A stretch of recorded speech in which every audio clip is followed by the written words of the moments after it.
India में defence और arm force का यूनिफॉर्म पहनना, एक फौजी बनना, ये सिर्फ एक जॉब नहीं बल्कि एक इज्जत और जिम्मेदारी होती है। लेकिन सवाल ये है, अगर आपको आर्मी, नेवी या एयर फोर्स ज्वाइन करना हो या फिर डॉक्टर, इंजीनियर या नर्स बनकर डिफेंस में सर्व करना हो तो कौन कौन से एंट्रेंस एग्जाम देने होते हैं। Hello everyone, welcome back to our channel of ensure education. आज के इस वीडियो में हम डिटेल में समझाएंगे कि आप कौन कौन सा एंट्रेंस एग्जाम देके डिफेंस या फिर आर्म फोर्स ज्वाइन कर सकते हैं, उनकी एलिजिबिलिटी क्या रहेगी, उनमें आपको फ्यूचर करियर ऑप्शंस क्या क्या मिलेंगे।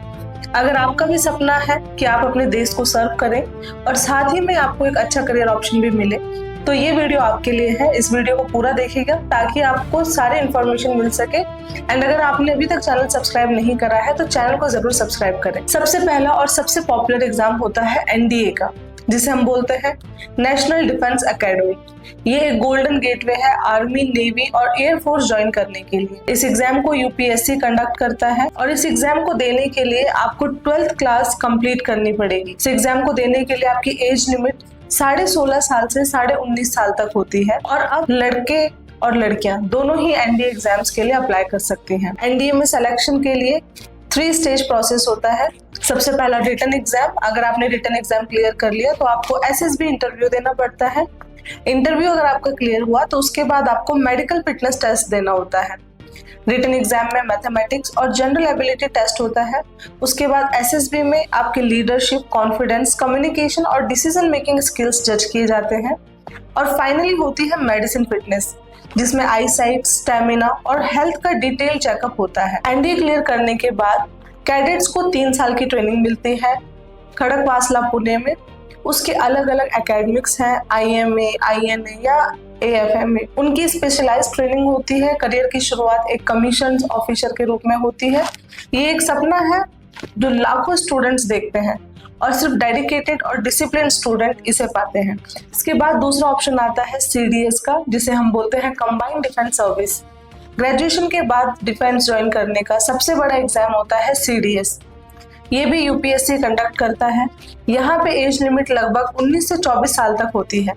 इस एग्जाम के थ्रू आप Indian military academy, Indian naval academy, air force academy और ऑफिसर्स ट्रेनिंग एकेडमी ज्वाइन कर सकते हो। Selection process again written exam, SSB interview और मेडिकल टेस्ट से होता है।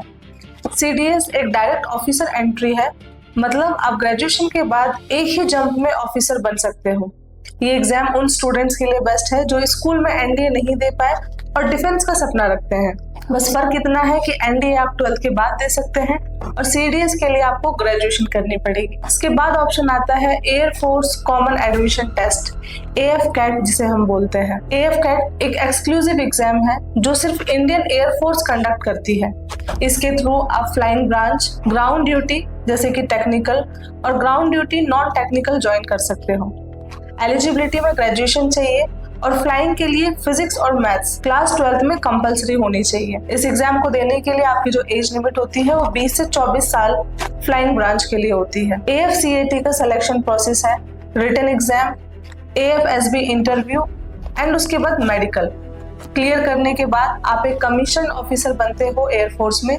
इमेजिन करो एक फाइटर पायलट की यूनिफॉर्म पहनना और भारत के आसमान की रक्षा करना, कितना प्राउड मोमेंट होता है। तो अगर आपका सपना है आसमानों में उड़ के अपने देश की रक्षा करना तो आप air force common admission test दे सकते हैं। इसके बाद ऑप्शन आता है आपके पास सीएपीएफ का, जिसे हम बोलते हैं central arm police forces assistant commandant examination. CAPF एक यूनिक एग्जाम है जो यूपीएससी कंडक्ट करती है और इसके थ्रू आप पैरामिलिट्री फोर्सेस ज्वाइन करते हो। पैरामिलिट्री फोर्सेस जैसे कि BSF, border security force, CRPF, ITBP, CISF और एसएसबी। सीएपीएफ एग्जाम देने के लिए आपको जो एलिजिबिलिटी रिक्वायर्ड होती है वो होती है कि आपको ग्रेजुएशन करनी पड़ेगी। आपकी एज लिमिट जो है वो 20 से 25 साल की होती है। सिलेक्शन प्रोसेस के लिए आपको पहले रिटन एग्जाम देना पड़ेगा, देन आपका फिजिकल एफिशिएंसी टेस्ट होता है, उसके बाद medical and interview. Career options है असिस्टेंट कमांडेंट बनना, जो एक क्लास 1 गैजेटेड ऑफिसर होता है। ये एग्जाम उनके लिए परफेक्ट है जो यूनिफॉर्म पहनना चाहते हैं पर आर्मी, नेवी और एयरफोर्स के अलावा पैरामिलिट्री फोर्सेज में करियर बनाना चाहते हैं। इसके बाद आपके पास ऑप्शन होता है इंडियन नेवी एंट्रेंस टेस्ट का, जिसे हम INET बोलते हैं। इंडियन नेवी का अपना एग्जाम है, इंडियन नेवी एंट्रेंस टेस्ट। ये ग्रेजुएट लेवल के लिए है और ब्रांचेस होती है एग्जीक्यूटिव, टेक्निकल एंड एजुकेशन की। INET के थ्रू आप परमानेंट कमीशन और शॉर्ट सर्विस कमीशन दोनों ऑप्शन में जा सकते हैं। सिलेक्शन प्रोसेस में आपका रिटन एग्जाम होता है, SSB इंटरव्यू होता है एंड देन आपका मेडिकल होता है। अगर आपको सी लाइफ पसंद है, शिप्स पसंद है, सबमरीन्स पसंद है तो आप इंडियन नेवी एंट्रेंस टेस्ट दे सकते हैं, ये आपके लिए बेस्ट ऑप्शन रहेगा। इसके बाद आपके पास ऑप्शन होता है टेरिटोरियल आर्मी एग्जाम का। अगर आप एक वर्किंग प्रोफेशनल हो और अपनी सिविल जॉब के साथ साथ आर्मी सर्व करना चाहते हो तो टेरिटोरियल आर्मी बेस्ट ऑप्शन है। इसमें एलिजिबिलिटी ग्रेजुएशन रिक्वायर्ड होती है एंड साथ ही में एज आपकी 18 से 42 साल की होनी चाहिए।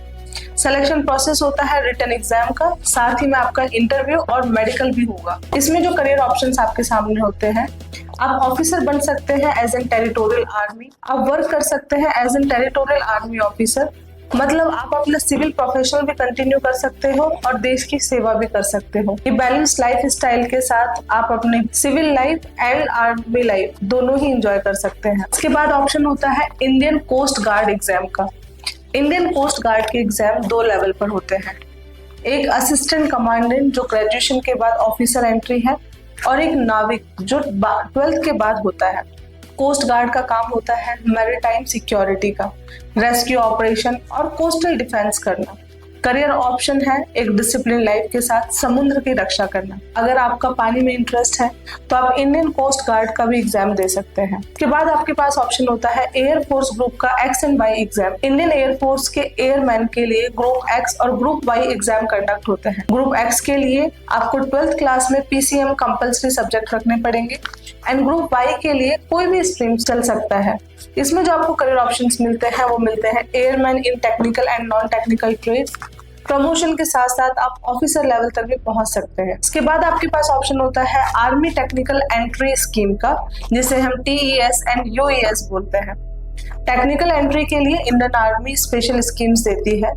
TES जैसे कि टेक्निकल एंट्री स्कीम, जो 12th के बाद जिन बच्चों के पास फिजिक्स, केमिस्ट्री एंड मैथ्स होता है विद 70% मार्क्स, इसमें डायरेक्ट रिटन एग्जाम दे सकते हैं और SSB इंटरव्यू क्लियर करके आर्मी टेक्निकल फील्ड में जा सकते हैं। इसी के साथ UES जो कि यूनिवर्सिटी एंट्री स्कीम होता है, जो कि इंजीनियरिंग स्टूडेंट्स के लिए जनरली होता है। करियर ऑप्शन है आर्मी में टेक्निकल ऑफिसर बनने का। तो जरूरी नहीं है कि अगर आपको आर्मी में, नेवी में, एयरफोर्स में, पैरामिलिट्री में ज्वाइन करना है तो आप एज एन सोल्जर ही ज्वाइन करेंगे। आपके पास बहुत सारे अदर ऑप्शंस भी होते हैं, डिपेंड करता है कि आपकी चॉइस क्या है, कि आपके सामने वो करियर ऑप्शंस ओपन है या नहीं है। इसके बाद नेक्स्ट ऑप्शन आता है AFMC MBBS का, जिसे हम बोलते हैं आर्म फोर्स मेडिकल कॉलेज, जो कि पुणे में लोकेटेड है।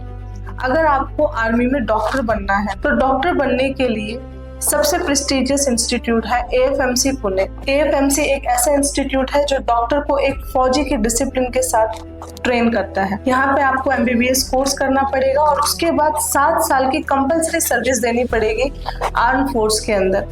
यहाँ पे आपके पास जो करियर ऑप्शंस होते हैं, आप आर्मी में ऑफिसर बन सकते हैं, नेवी में, एयरफोर्स में एंड ऑफिसर आप कौन से बनेंगे? आप बनेंगे कमीशन मेडिकल ऑफिसर। एक बहुत ही प्रेस्टिजियस जॉब होती है जहाँ पे आप डॉक्टर के साथ साथ देश की सेवा भी कर सकते हैं। के बाद अगर आपको नर्सिंग सर्विस में जाना है तो आपके पास होता है MNS का, जिसे हम बोलते हैं मिलिट्री नर्सिंग सर्विस। गर्ल्स के लिए ये गोल्डन अपॉर्चुनिटी है मिलिट्री नर्सिंग सर्विस में जाने की।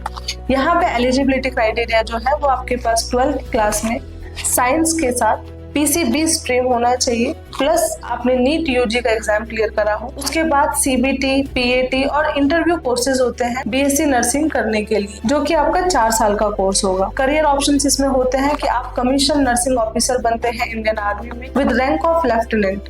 ये एक रिस्पेक्टफुल करियर है जिसमें आप एक आर्मी ऑफिसर भी और एक हेल्थ केयर प्रोफेशनल की तरह भी काम करते हैं। इन सब के अलावा भी हमारे पास ऑप्शन होता है अदर स्पेशल एंट्रीज का, जैसे कि डिफेंस में और भी स्पेशल एंट्रीज होती हैं।